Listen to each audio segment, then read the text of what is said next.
This is the second part of this manhwa. If you haven't seen the previous chapters, I recommend that you do so. The group falls violently into the water, and amidst the destruction caused by the boat explosion, Dohu observes the scene from the large ship, saying that sea monsters will take care of their bodies for them and that finally everything is over. We see Kana and the children sinking like inert stones, all apparently unconscious and making no effort to swim to the surface. Suddenly, a pair of lights that look like eyes detect them. Then, an enormous object approaches them at great speed, passing very close to the protagonist and stopping in front of them, observing them like a huge, hungry sea monster. But we see that it is actually Kana's team's submarine that found them, and one of the crew members asks if letting the boat explode was part of the plan. Brune says it probably was, as it was the only way for Dohu to think that Kana and the children were dead. We see these three for the last time in front of the submarine, with bubbles consuming until disappearing and showing the passage of time. Then we are told that 4 years have passed, and we see a calm sea illuminated by a sunset with the sound of a splash. The sound repeats, and we start traveling across the sea until we reach what looks like an island surrounded by seagulls. We are told it is called Oasis Port, whose main building is made from the remains of a huge ship that belonged to the Hong Kong Union,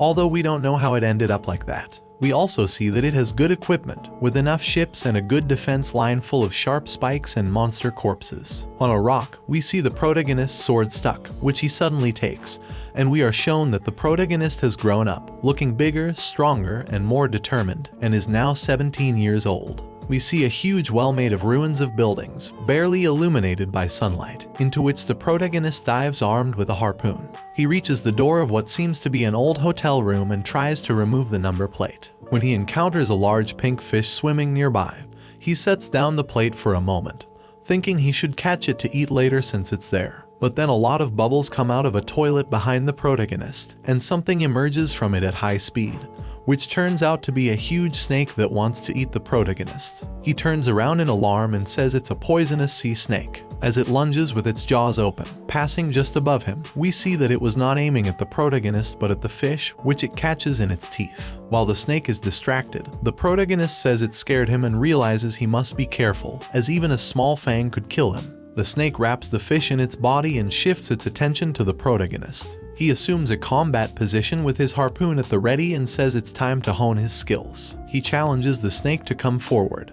and it doesn't hesitate to launch itself directly at him. But all we see from the encounter is someone's injured blood floating in the water. In a scene change, seagulls fly over the surface of the sea, and we see a group of people waiting on a pier. They wonder why the protagonist isn't coming up and if he had some kind of accident. When a lot of bubbles appear on the surface, the protagonist emerges with a great breath of air. The people see him and shout that he took too long while swimming towards them. And when he climbs up the ladder, they see that he has the snake and the fish impaled on his harpoon. The protagonist lays it on the ground, and one of the men examines it, then confirms that it's the one that bit his son's leg, and another says that the protagonist took care of a big pain in the rear. So he asks them proudly if they see his ability now. But the leader tells him they were testing his diving, not his hunting skills, and asks him to hand over the license plate. The protagonist reaches into his clothes and tells him to get ready, as he took the one from room 301, which appears to be a room on a fairly deep level. But when he checks his clothes, he realizes he forgot to bring it. The leader scolds him and tells him he failed his test, so he must go fishing again.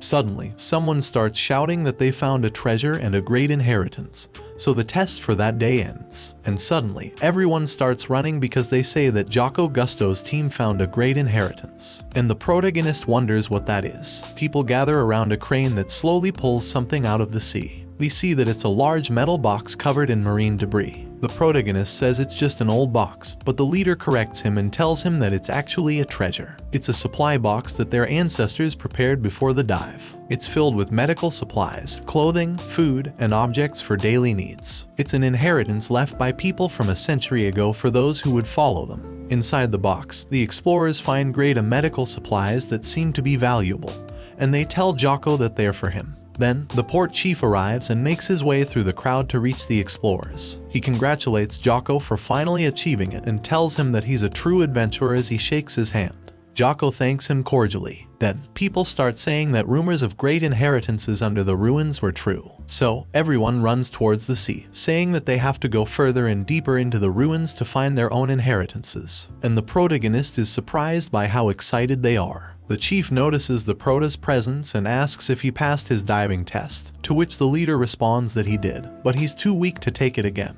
Although the protagonist insists that he made it to room 301, the leader says not to worry because he'll make sure he's useful to the community while patting his head like a child, which bothers the prota. The port chief says he looks forward to seeing him and that, speaking of which, he's grown a lot since the first day he arrived. The protagonist says they've always been very grateful for their help, and the chief replies that they don't exclude outsiders, and explorers are always welcome. He hopes they work hard and find many treasures for the good of the entire Oasis port. There, we learn that the port was created from the ruins of multiple buildings that fell on top of each other in the form of a huge mountain, and the port was built on top of it. So many treasures can be found in various corners of the ruins, while we see a diagram of them as a whole maze. We also learn that the Oasis is supplied by mines located beneath it, and that the village is almost like a fortress because its citizens live inside it safely. In addition, it's located in a safe place with no sea monsters, but what made it famous were the rumors that spread about the great inheritances in its ruins, which attracted refugees from all over the ocean,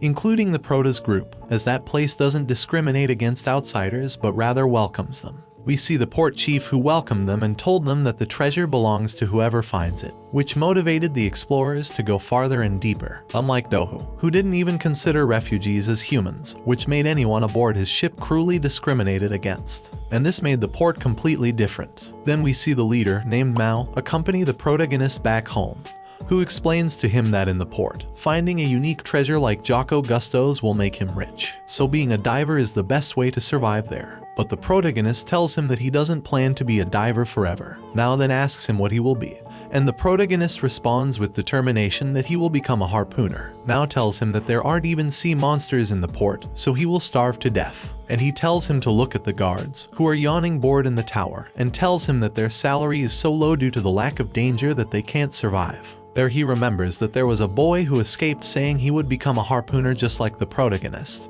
and he believes his name was Brune. So the protagonist understands that he is Kana's companion and realizes that he was from there. But then he asks Mao why he's walking with him, and the diver tells him that it's because they must have a drink to celebrate his failure. They arrive at the protagonist's house, where Lita comes out to greet him cheerfully, and Mao replies. The protagonist hands the fish to Lita and asks where Kana is, to which she says she doesn't know with a suspicious look because she hasn't seen her in a while, which disappoints Mao, and Lita asks if it's because he went to see her. While Mao stays depressed outside, the protagonist climbs the small stairs and enters the house. He announces his arrival and at first doesn't see anyone, but then he realizes there is a cup with a still warm drink. So he takes a stick and dodges a blow that comes from behind, which forces him to slide away, but when he stops, he smiles, and Kana tells him it's not bad and that he's gotten faster. The protagonist asks her to wait, but she attacks with everything and overwhelms him with attacks he can barely defend against. She asks him if all he knows how to do is defend himself, and the protagonist insists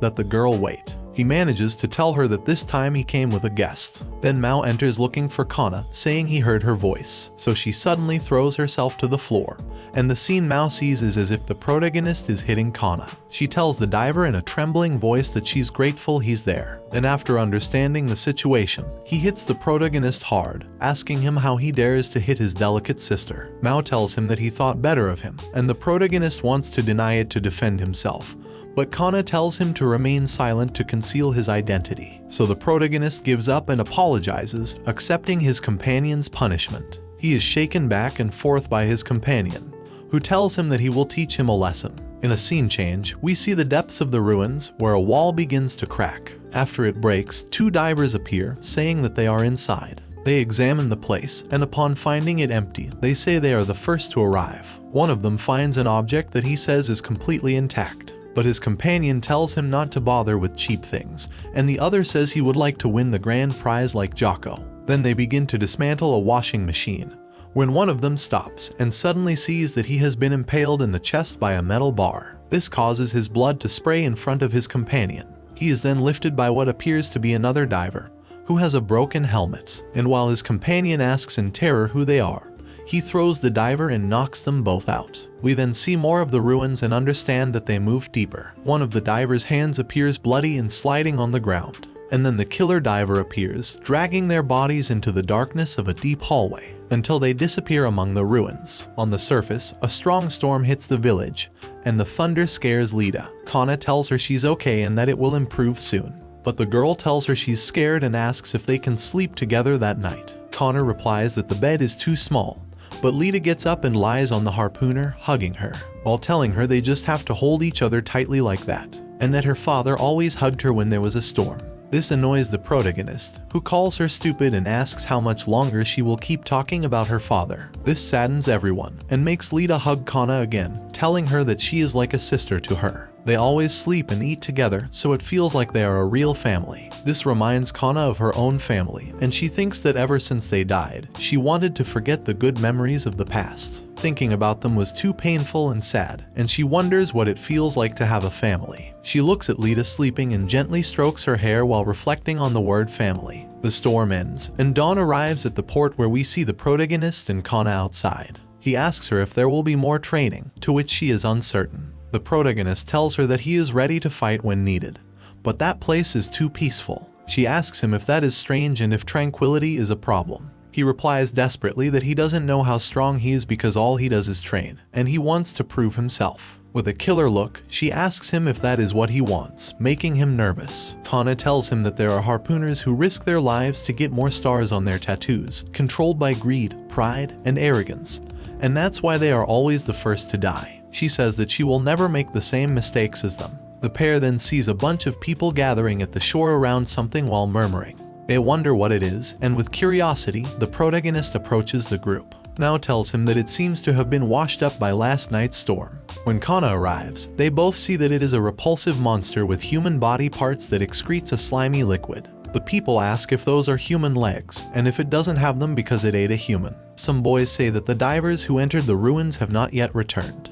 Mouse says that regardless of what it is, they cannot let it stay there. They must cut it and throw it into the sea, and stabs the being with her harpoon. But it begins to writhe, causing Mao to drop her weapon. As the people scream that it's alive and run away, the chief of the port approaches, despite their warnings. He calmly removes Mao's harpoon and buries it with force into the being, causing it to scream in pain and wriggle even more until it stops moving and finally dies. The protagonist then asks what it is and if it's a sea monster, but the chief kindly tells him that there are no sea monsters in his town, and with a suspicious look and blood-spattered face, he says that it's just a dead fish. This leaves the protagonist stunned and Kana suspicious. In a scene change, we see pieces of cloth drying in the wind, and Lita hanging them on a clothesline after washing them while humming a song. Suddenly, she hears a splash, and something seems to emerge from the water behind her. Lita turns at the sound of the water and sees an unknown diver watching her suspiciously. He emerges from the water staggering, and walks with difficulty towards Lita,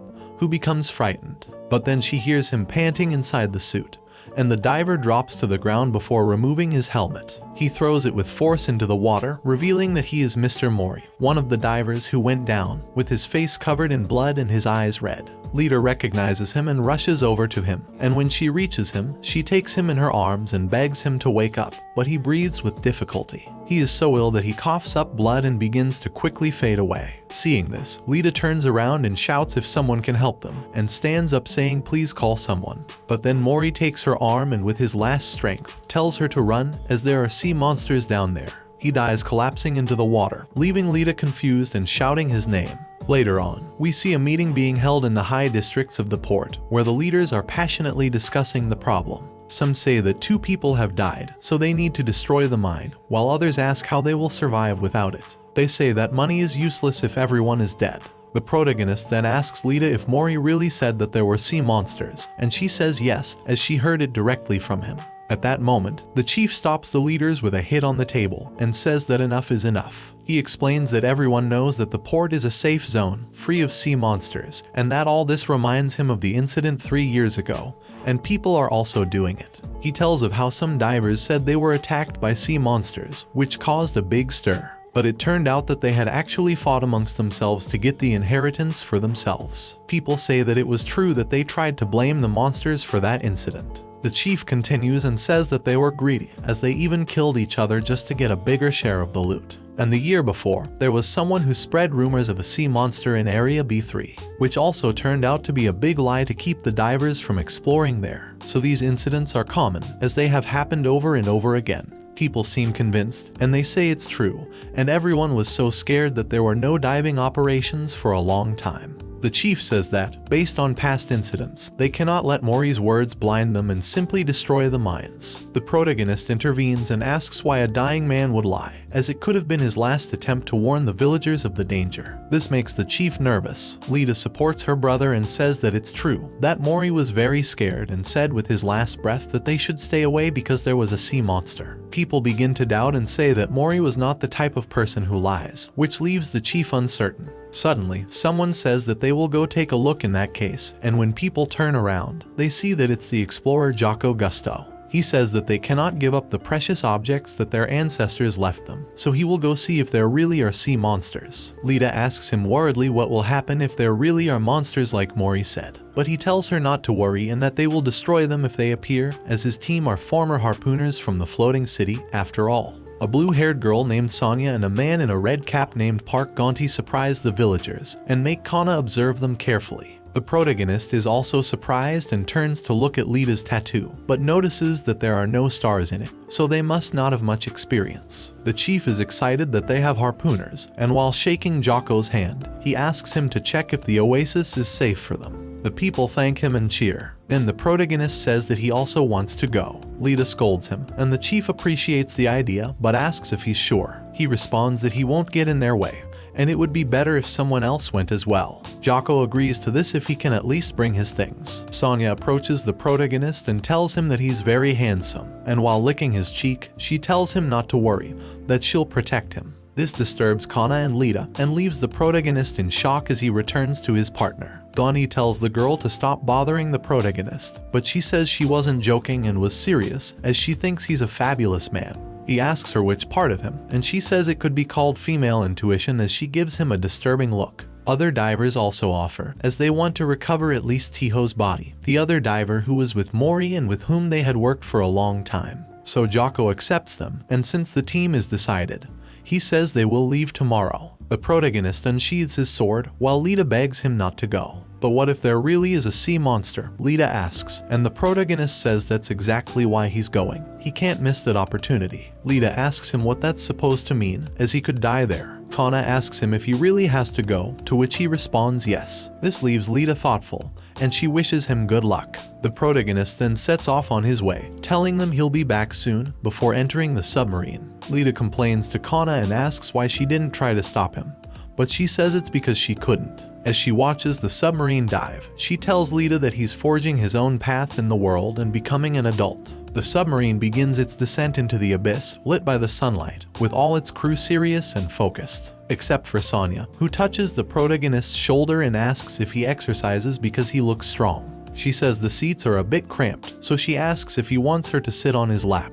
The protagonist doesn't answer, wondering if the girl is scary and if that means he's very handsome. One of the divers asks Jocko why an outsider like him is going so far to help them. He tells them that he had a daughter who died from the fish plague when she was 6 years old. They could have prevented it from progressing so far if they had had the medicine they found in the Great Inheritance the day before. That's why they can't let the mines be destroyed, as they need the inheritance left by their ancestors. Then a noise catches the protagonist's attention, and we see the submarine stop its descent. Gandhi tells them it's as far as they can go with the vehicle and asks them to prepare to dive. The group puts on their gear and one by one armed, they leave the submarine to continue on foot. Jocko warns them to stay together if they don't want to get lost and die. The nervous protagonist thinks there they go as they start their search, and Jocko reminds them that the mission's goal is to find the missing people or confirm the existence of the sea monsters as they enter the dark ruins. On the surface, a man informs the boss that the search team has arrived at Area D7.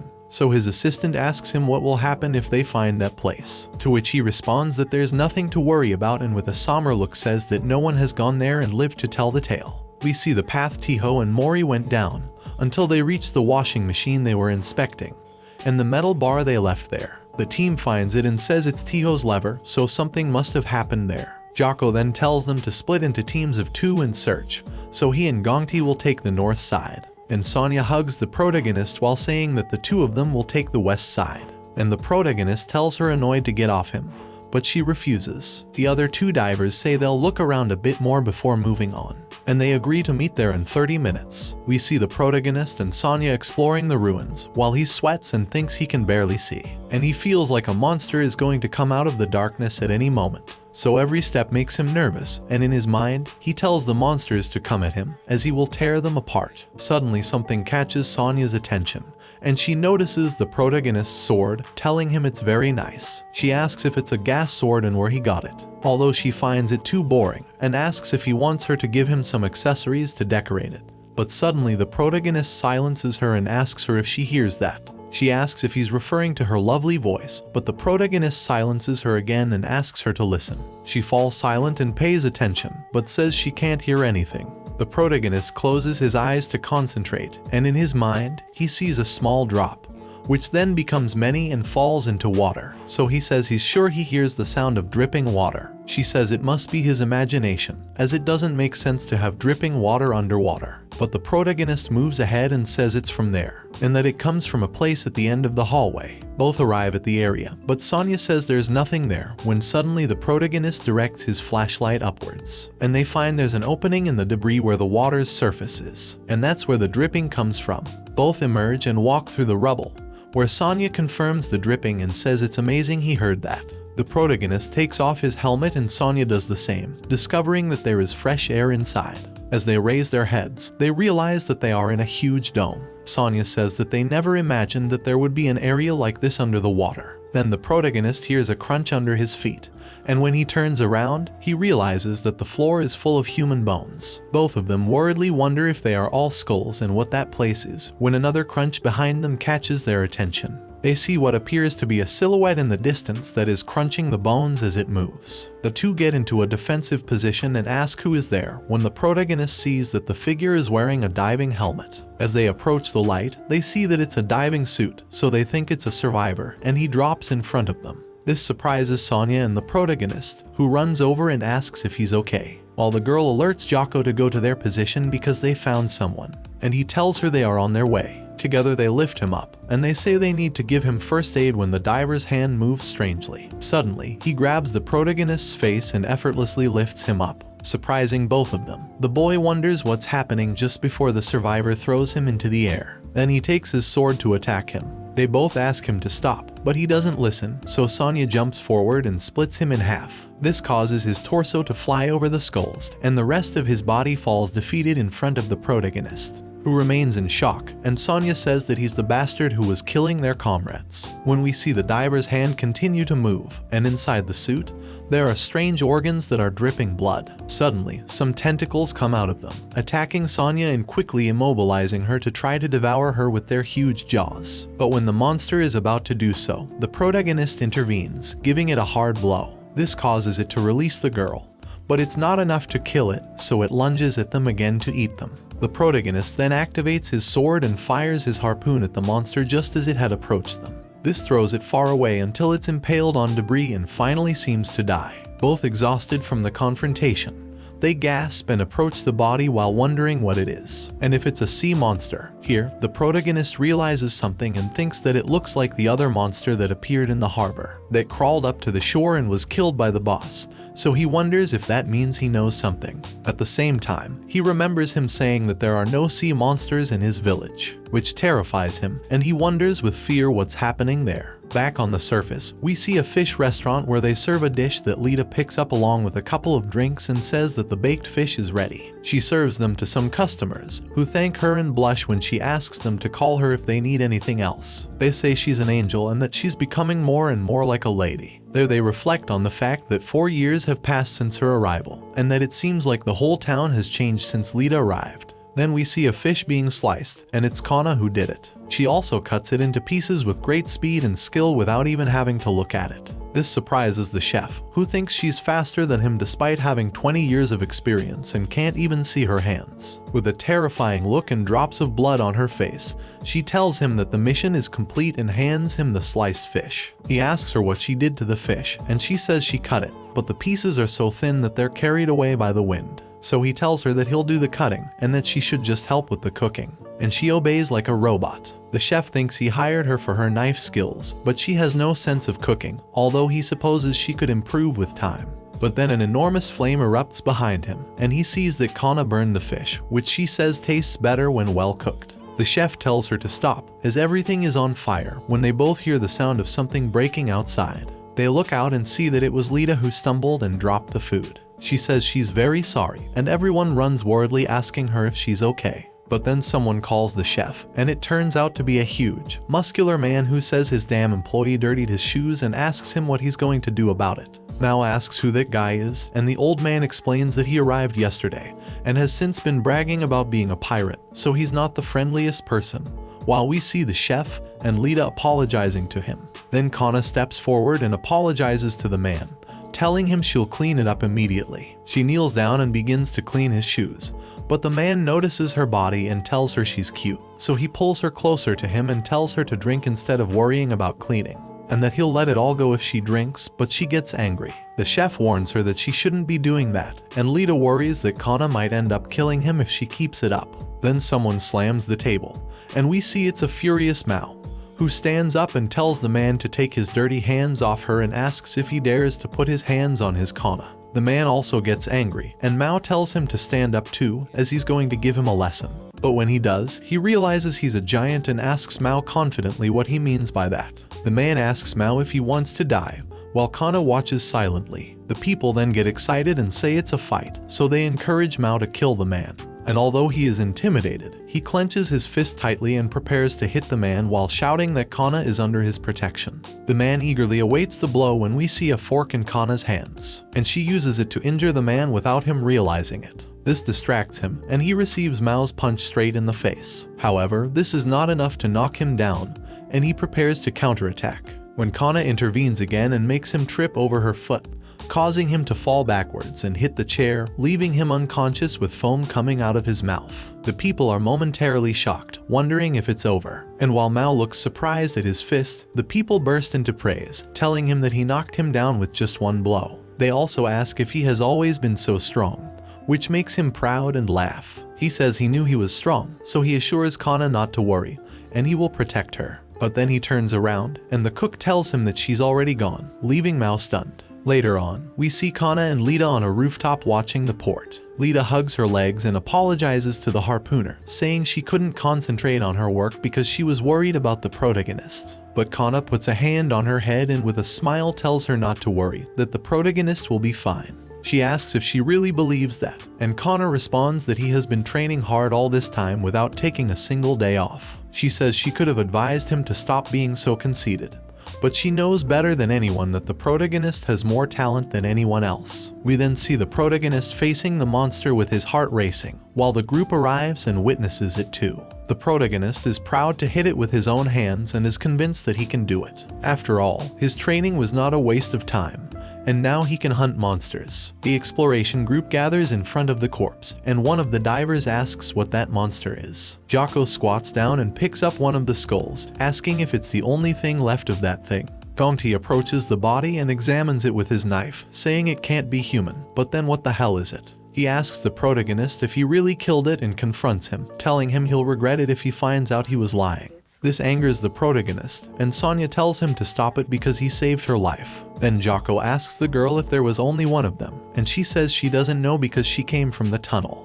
The group approaches the tunnel to inspect it, and Jocko tells them to go check it out. The group enters the tunnel, amazed that there was still an area like that underwater, and Jocko says he can't be there without a reason. Then the protagonist realizes it's too big and wonders where it connects, as there must be something there. When we see a tentacle emerge from the water behind him, the protagonist shudders and quickly turns around pointing his weapon, but sees there's nothing there. He says he felt like there was something there when someone in the group calls his attention, and they discover there are boxes in the tunnel. One of the divers approaches and says there are too many, but Jocko warns him to stop getting excited and look closely, and they find that they are all empty. Then Sonya tells them to go where she is, because they won't believe what they see. And when they reach her, Jocko says it can't be, and it's the jackpot, because they find a mountain of boxes piled up in perfect condition. Jocko says it's a shelter his ancestors made in preparation for calamity, and all that's left of them are these items. Jocko reflects that the shelter remained intact all that time,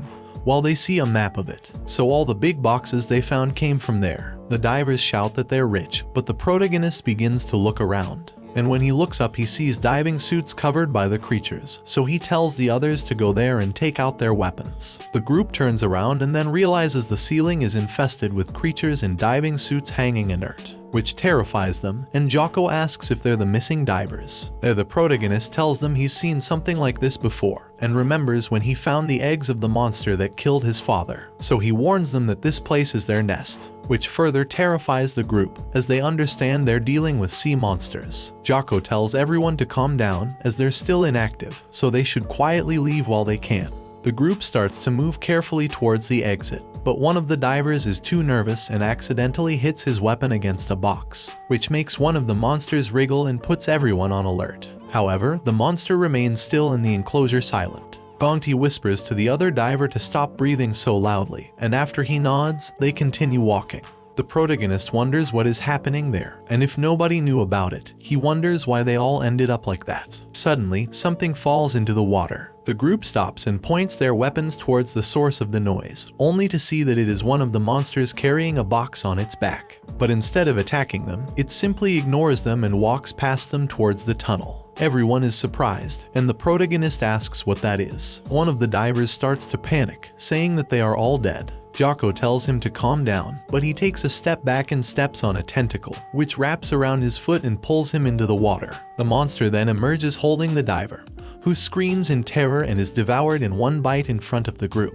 Jocko says that the damn monster woke up, so the protagonist curses. The monster charges at the group, who open fire on it and fill it with spikes, but it doesn't stop, and when it is about to catch up to them, the protagonist crouches down just in time for Gongti to hit it with his weapon so hard that it sends the monster flying and writhing in pain. But it screams towards the ceiling and wakes up the rest of the monsters, who respond to its call for help. Gongti shouts that they are waking up, so Jocko orders them to run, and we see hundreds of monsters detach from the ceiling to fall alongside the group. After they recover, they realize that they are surrounded and panic. However, the protagonist maintains his composure and remembers the moment when the monsters that killed his father's offspring attacked him. So he thinks he's not the same scared kid as before. While holding his sword tightly, he tells the monsters to come, as he will crush them all. The monsters begin to rise while screaming and writhing, and in just a moment, they manage to surround the group, who take a defensive position in a circle to fight. One of the divers trembles as he says there are too many of them,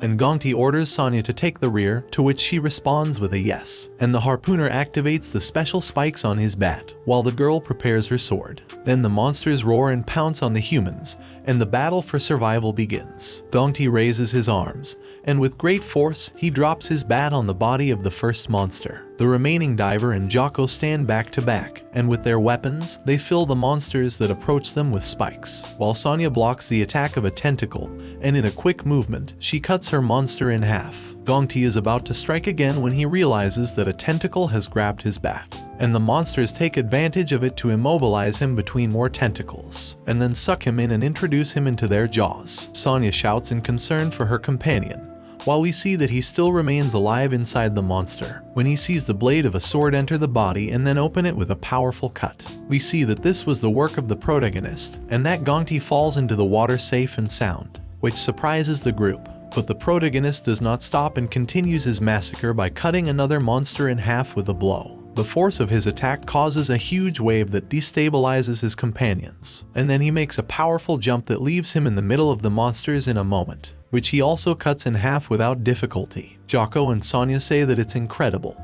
and the remaining diver tells him that he's doing a great job. The protagonist dodges another attack while thinking that the monsters are slow and stupid compared to Kana. The protagonist sees the pack of monsters while remembering the ones who attacked his family when his father was still alive. He curses them for only thinking of people as food, so he makes a huge leap, and while falling, he says he will annihilate them all one by one. He proceeds to jump from one to another, slicing and killing at great speed without stopping. The group watches him in surprise, while Gongti thinks he can't believe such a young child is capable of so much. After sliding and finishing one of his gas cartridges, we see the water full of monster corpses where not a single one remained alive, and some still move due to dying so quickly. Sonya says it's as if the protagonist had been everywhere at once, and Gongti wonders who he is, as only the best harpooners can use a gas sword so well. The diver runs towards him, telling him it was brilliant, and asking why he was hiding so much skill. Jocko looks towards the exit and says the way is clear. After congratulating the protagonist for his work,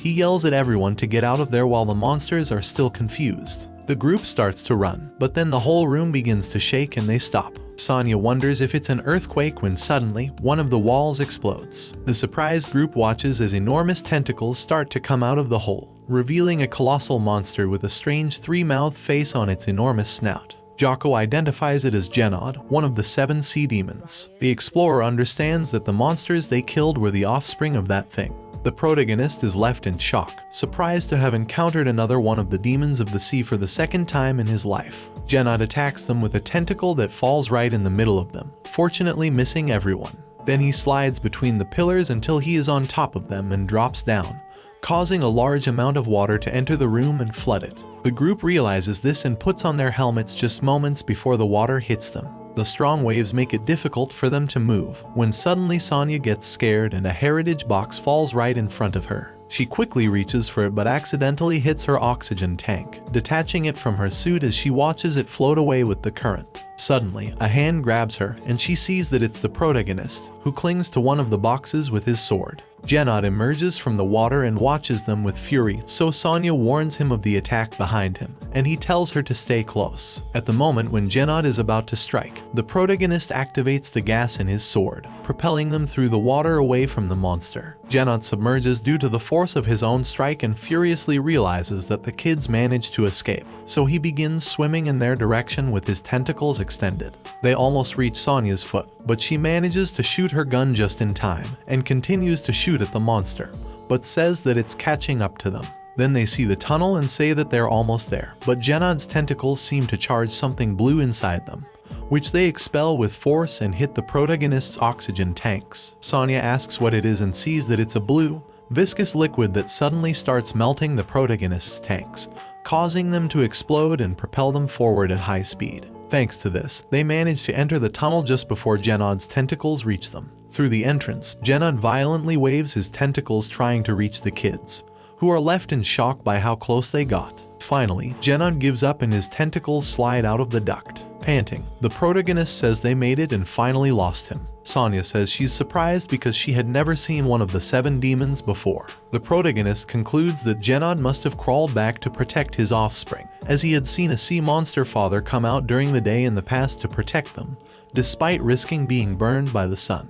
We see memories of the monster that killed his father. Sonya is surprised by this, as she says he couldn't have come out of the water during the day. But the protagonist tells her to stop talking because they need to conserve oxygen. Sonya points out that she also lost her oxygen tank after all. She starts to look bad, speaking slowly, and asks the protagonist if he thinks they can survive with the remaining oxygen in their helmets. The protagonist responds that there should be some air once they reach the ends of the tunnel, and they're almost there, so he tells her to stop being so scared. She gasps and nods silently. They both continue swimming through the tunnels, but the protagonist thinks they don't have too much time, so they need to hurry. They stop in the darkness, and the protagonist is surprised to find something in the tunnel. They direct their flashlights and realize it's a floating body. When it turns, they see it's Jocko Gusto, so Sonya breaks down in tears and starts screaming his name while trying to go to him. The protagonist stops her and drags her along, telling her it's already too late, and they don't have time. But Sonya keeps struggling, and the protagonist thinks it's not good because she's panicking.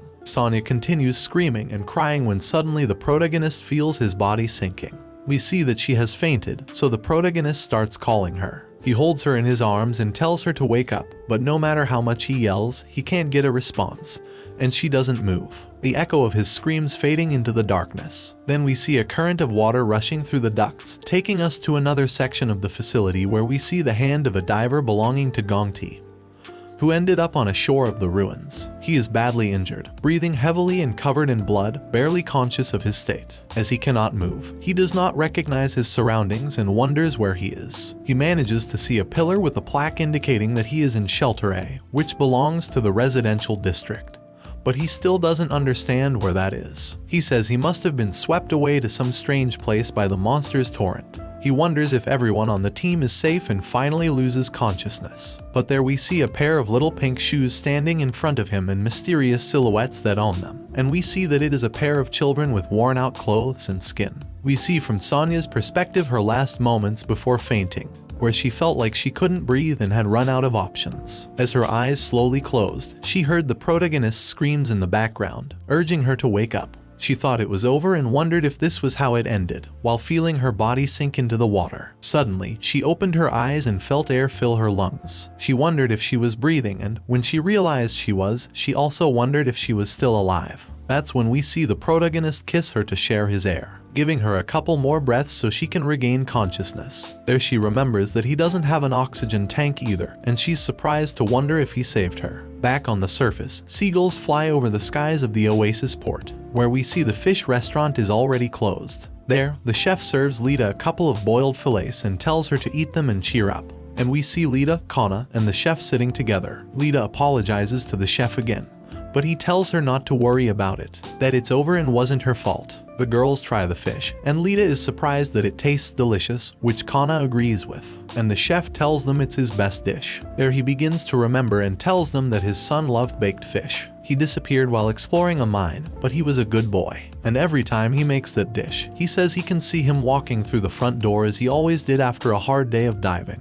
This saddens Lita a lot, and she starts to cry and sob at his story. But with a warm smile, he turns to her and tells her she needs to eat to cheer up and enjoy her snack. Through tears, she agrees, and to Kana's surprise and the chef's joy, the girl starts devouring the fish like a predator, making everyone laugh. Then we return to the depths of the ruins, where we see the first monster the protagonist killed, now underwater. Just like the Great Dome they had discovered at the beginning, and some columns of bubbles that approach the surface, Sonya and the protagonist emerge in search of air. Both panting exhausted, Sonya is surprised that they made it and are still alive. However, the protagonist looks up and realizes that there isn't much air left up there either. Sonya looks at the protagonist with a puzzled look and asks him how he saved her and if he can breathe underwater. He explains that he can stay underwater for longer than most people. She asks for how long, and he responds with an approximate of 40 minutes. She asks if that's even possible, but the protagonist can't explain why he's capable of doing it. He tells her that he discovered it 4 years ago when he was trapped in the pipes of the Union Busan and almost died because he ran out of air.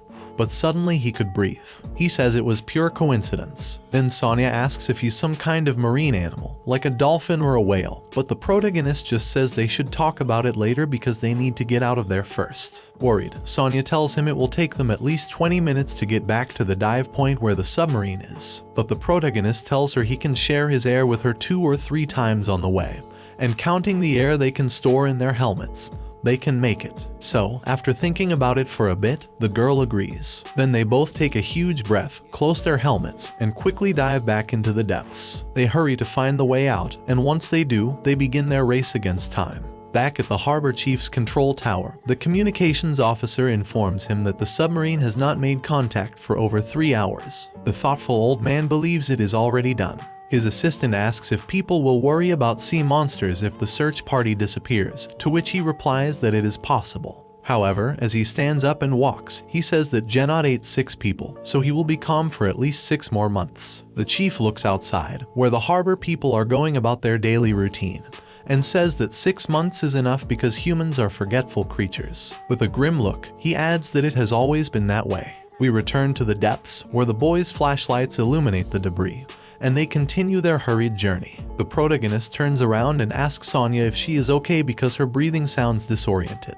We see that she has part of her face purple, and she tells the protagonist that she needs air. They both stop, and the protagonist tells the girl to take off her helmet to give her some air. They both do so, and Sonya immediately extends her arms and throws herself onto the protagonist, kissing him with her eyes closed. This makes him blush, and he also closes his eyes. Sonya continues with the kiss and sticks to the protagonist's body more and more, making his heart race. He embraces her until she finally lets him go, with a lot of bubbles coming out of their mouths. Reinvigorated, she gives the protagonist a thumbs up sign, indicating that she is now okay. However, the protagonist is still in shock and full of embarrassment, nodding uncomfortably. Sonya goes ahead and tells him to follow, but he is still severely blushing and with his eyes still open in surprise, with his heart beating heavily without stopping. He wonders what is happening because his heart doesn't want to calm down. The protagonist catches up to Sonya quickly and discreetly takes a brief look at her, admiring her face and focusing on her lips, which blushes him again. He puts his hand on his lips and thinks he didn't know that lips could be so soft, which is a strange sensation. We see Sonya swimming when suddenly the purple color returns to her face because she ran out of air. Desperately, she tries to reach the protagonist while letting out huge bubbles and trying to hold on to the little air she has left. However, he continues immersed in his thoughts, questioning if that is what a kiss is. Sonya reaches her limit and furiously grabs the protagonist by the hair and violently pulls him back. She then joins their lips and angrily sucks in the air from the protagonist, who, surprised, asks her in his mind to stop, until he himself turns purple and gurgles underwater. The girl simply winks at him and gives him a thumbs up, which makes the protagonist look at her angrily. Suddenly, a blinding light illuminates the pair among the debris, so bright that they have to cover their faces with their hands. But then they realize it is the submarine, which is rumbling as it tries to make its way through the metal and concrete ruins. On board is the surviving diver, who is surprised to find the pair alive. The two young people high-five each other with determined looks,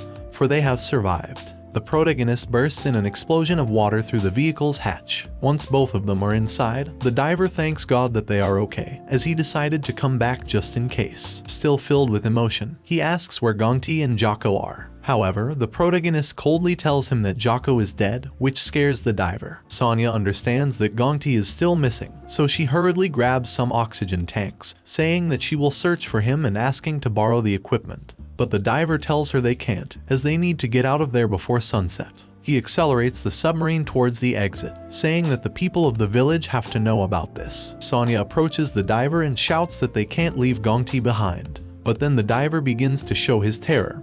His body trembles, drops of sweat run down his face, and he asks them if they also saw the monster. To their surprise, he tells them that the bastard was using large inheritances as bait to hunt divers. He turns around with a pale face and bags under his eyes, telling them that he was using their village as a food store. The diver accelerates so much that the submarine starts bouncing off the debris, while he shouts that it's over and they have to leave. However, when the submarine finally leaves the ruins, they encounter Genod, who was waiting for them, hungry. The group is terrified to see him again, so the diver puts the submarine in full speed and they shoot off with the monster following.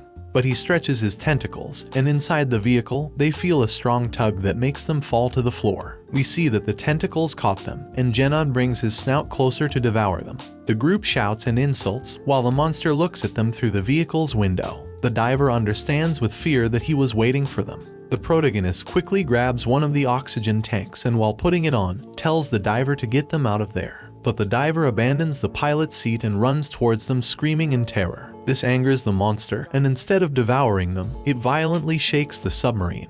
The group falls and bounces among all the utensils inside, until Genod smashes them into one of the buildings like a wrecking ball. This creates a large hole and knocks down some columns. While the group jumps and crashes from side to side, the protagonist ends up upside down. However, the monster is not done yet, and with its tentacles, it grabs the vehicle again and begins to swim forward, crashing it into all the debris in its path until it lets it go again. The group hits the metal wall of the submarine, which becomes embedded in the rubble, which begins to lose integrity and crumble around them. Inside, the water begins to slowly seep in. But despite falling on the group and the constant sounds, they do not move. We don't see any blood or any other apparent injuries, so we understand that they may have just become unconscious. The monster looks inside, and seeing no movement, grunts and heads to the surface, leaving behind the darkness of the ruins and the unfortunate protagonist's group. Outside, the seagulls flutter peacefully once again over the town. People are working in their daily lives. Children play and laugh with a ball, and they tell their parents they're hungry as they hang clothes to dry. In the restaurant, the chef congratulates Lita and Kana for another good day of work. A man repairs the roof of his home with a hammer, and his wife comes out to ask if he's almost done, to which he responds just a little more. Everything is peaceful and seems like any other day when suddenly Genod emerges in the middle of the town at full speed, leaving the townspeople frozen in fear at his imposing figure with a terrifying roar. People realize that it's a sea monster, so they panic and start to flee. But Genod is faster and destroys all the houses and buildings around. Some civilians survive, but then they are caught by the monster's tentacles, who lifts them up and begins to deposit them into its mouth to eat them. There we see other villagers who manage to hide inside houses, wondering what a sea monster is doing there. When we see Genod peeking through the window and drooling because it discovered them. so it then takes the entire house and shakes it to drop the humans into its mouth. On the other side of the island, the citizens barely hear some strange sounds when Lita sees the tower harpooners shoot at something and then get killed by huge tentacles. So Kana realizes it's a sea monster. Most people start to flee, but a group of men appears, led by Mao, who tells them not to be afraid and to take up arms to protect the village. Kana warns them that they can't defeat it with those weapons, but Mao doesn't listen. So Kana tells the girl to hide, and she runs away. The chief's assistant warns him that they are under attack, and he sees that it's Genod when he comes out. But instead of doing something, he takes his riches and flees, saying that if Genod is coming up, then it's all over. And that's how the second part of this manhwa ends. If you have made it this far in the video, let me tell you that you have been one of the few people to get here, so comment the word Leviathan in the comments. Remember to subscribe so you don't miss any videos. With that said, see you in the next video.